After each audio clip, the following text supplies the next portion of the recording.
The Assembly will hear a statement by His Excellency Commodore Josiah Bainimarama, Prime Minister and Commodore of the Military Forces of the Republic of Fiji.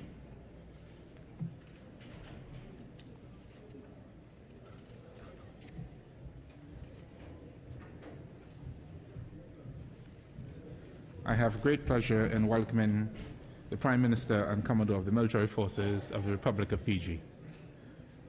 Commodore, you have the floor.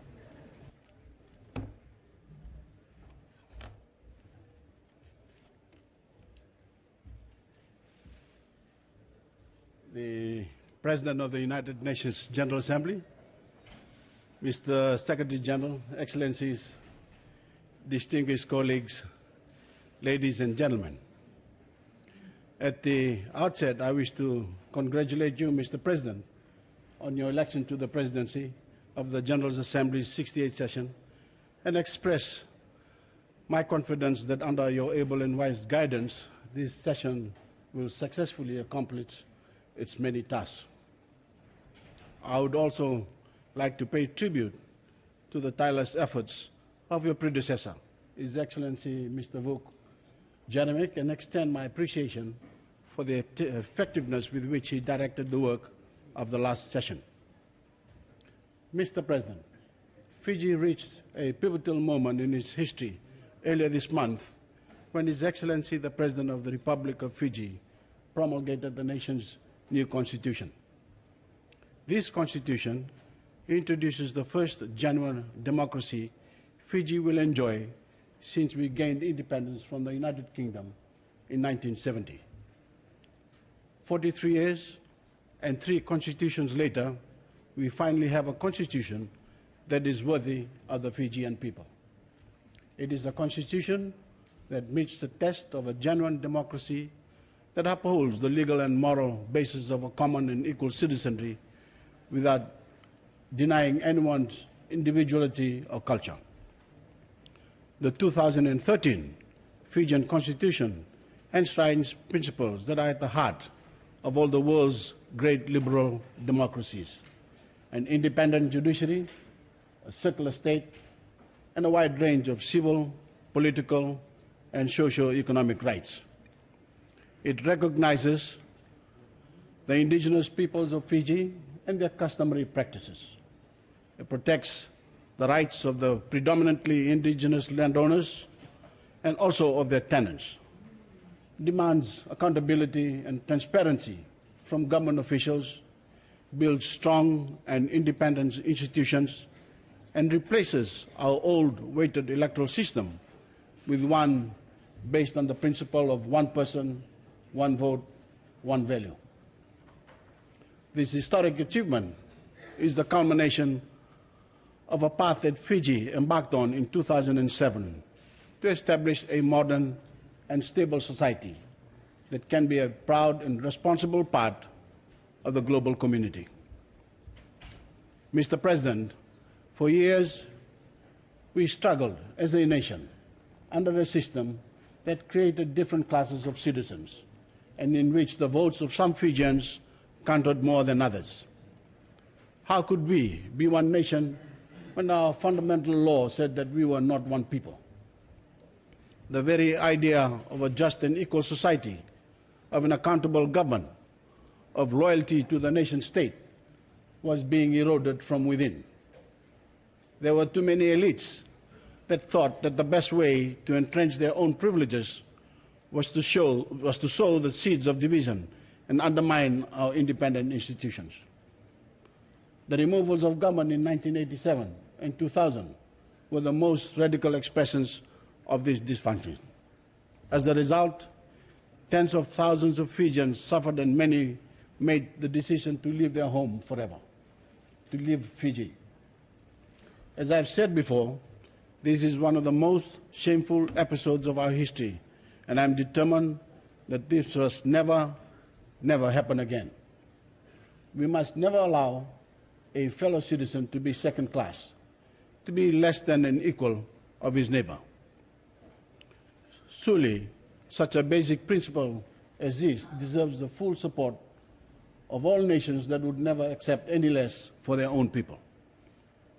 So we set out to make change for the good, permanent change that would set the nation on a straight course and allow Fiji to finally reach the potential it had when we so enthusiastically embraced our independence. It has been a long journey, and we have faced numerous challenges along the way. But it is with great pleasure and deep honor that I stand here today and say our national compass has finally been reset. Under this Constitution, we are heading towards Fiji's first genuinely democratic elections by September 2014, and a much brighter future as one nation. Every month that passes, we are building the foundations of our new parliamentary democracy. Unlike the past, we are building a credible and fair system that will guide this process. 4 political parties have registered thus far under the new laws that create transparency and accountability. And close to 540,000 Fijians, out of an estimated 620,000 eligible voters, have registered for the 2014 election. Many modern, stable democracies have gone through their own turbulent periods. Some have gone through decades of instability and bloodshed, while others have had a single defining moment. These events changed the course of history. They turned their countries from bastions of elitism and oppression into nations of freedom, of equality, and true democracy. The United States had its Bunker Hill and Civil War. France has the storming of the Bastille and the French Revolution. Australia, the Voreqe stockade, and Britain, a bloody history to establish constitutional monarchy. Fijians, too, have had our share of turbulence.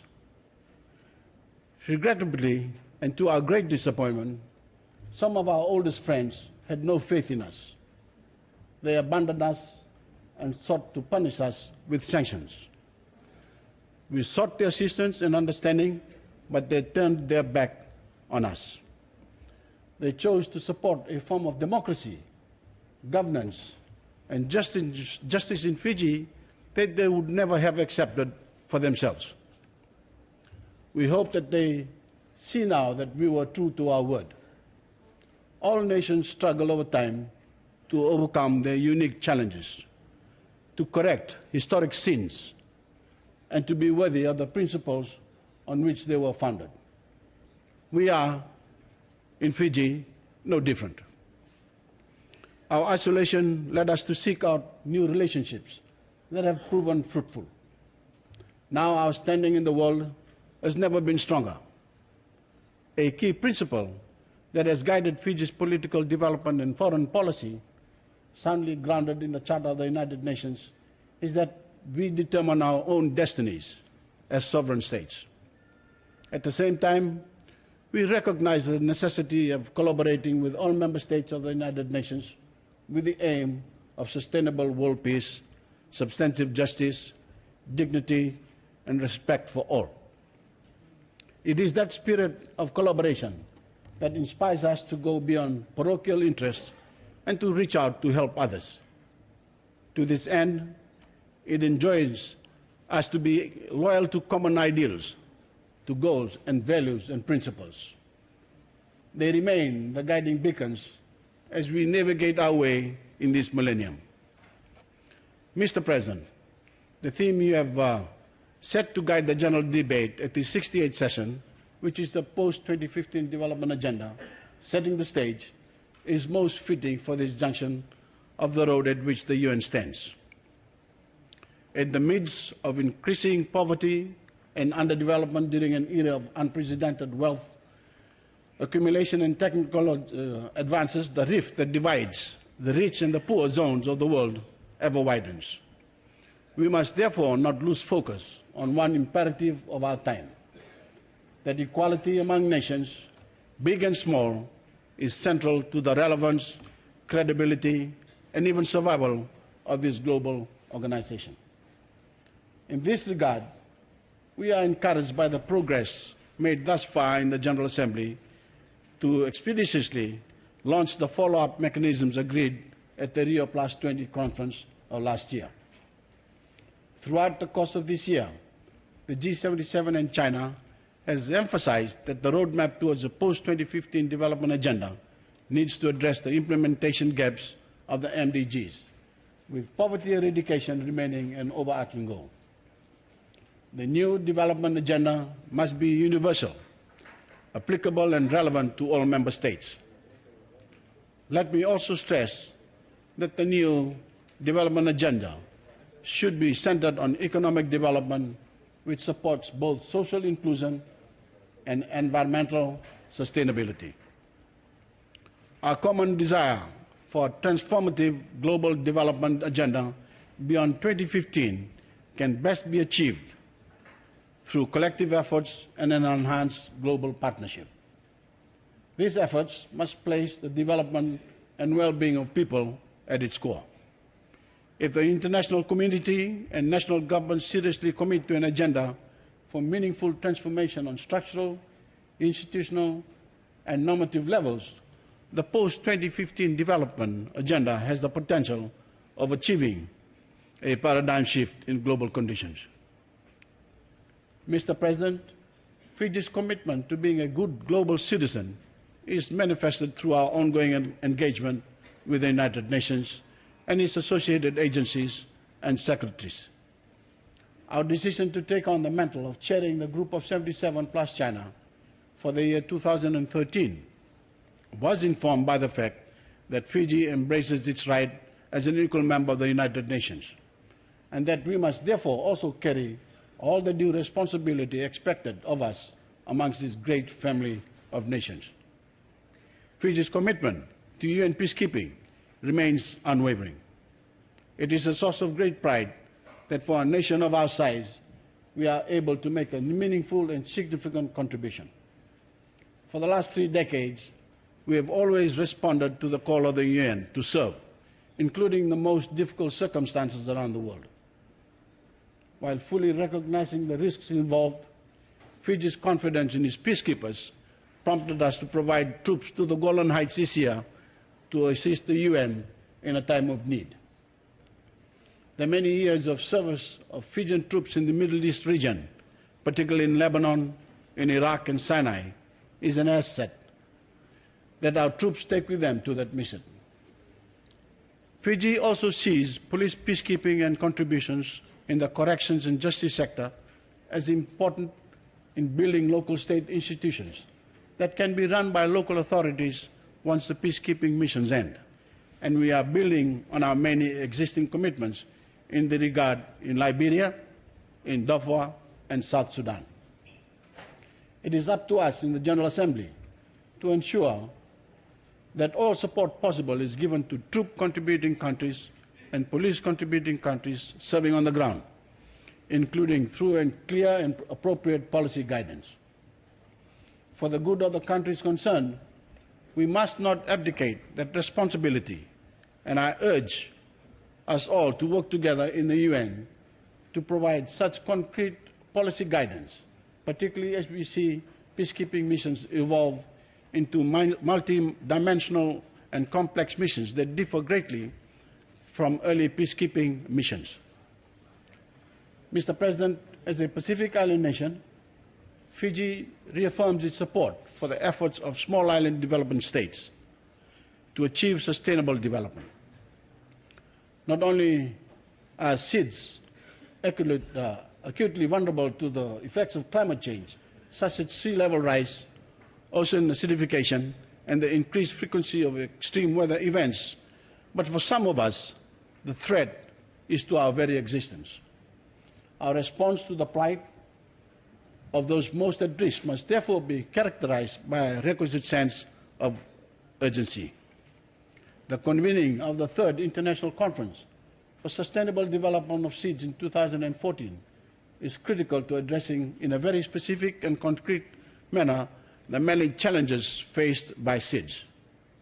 It is an opportunity for the international community to renew its commitment to the implementations of the decisions and agreements pertaining to SIDS. As the international community discusses the post-2015 development landscape, including a successor to the Hyogo Framework for Action, we must ensure that the new model accounts for and addresses the risks we face.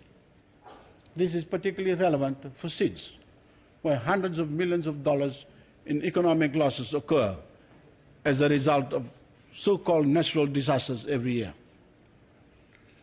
Protecting development gains and investing in disaster resilience is vital to sustainable development.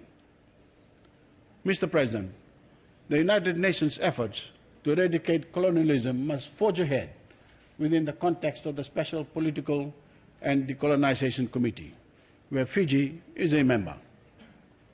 Through the Pacific regional body known as the Melanesian Spearhead Group, Fiji works together with other members of the C24 to accelerate the process of decolonization. In performing and developing its information and communication technology infrastructure, Fiji has adopted a comprehensive approach by combining a national framework for ICT development with effective and pragmatic policies and initiatives to deliver results directly to the Fijian people. That approach is bearing fruit. Fiji has achieved 95% mobile coverage, including 3G, concluded one of the region's first open auctions for 4G spectrum, and is implementing a number of innovative initiatives to increase affordable access and improve services, including in the most remote parts of our regions.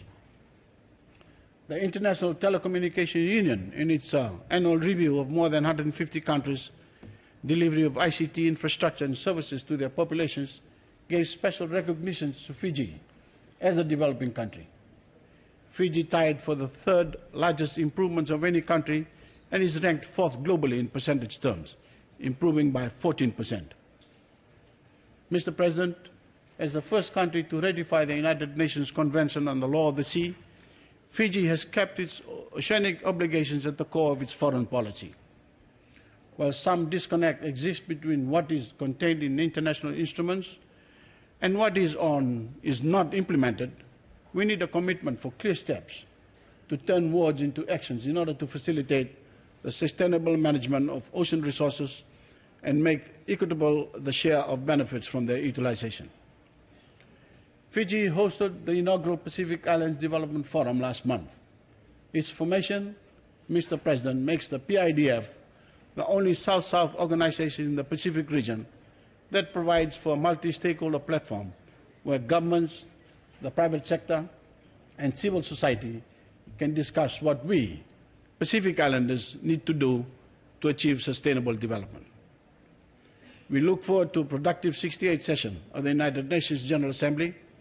Let me reiterate our full support and cooperation towards you, Mr. President, and all members, with a view to advancing the objectives of the United Nations and the aspirations of the global community. And I thank you.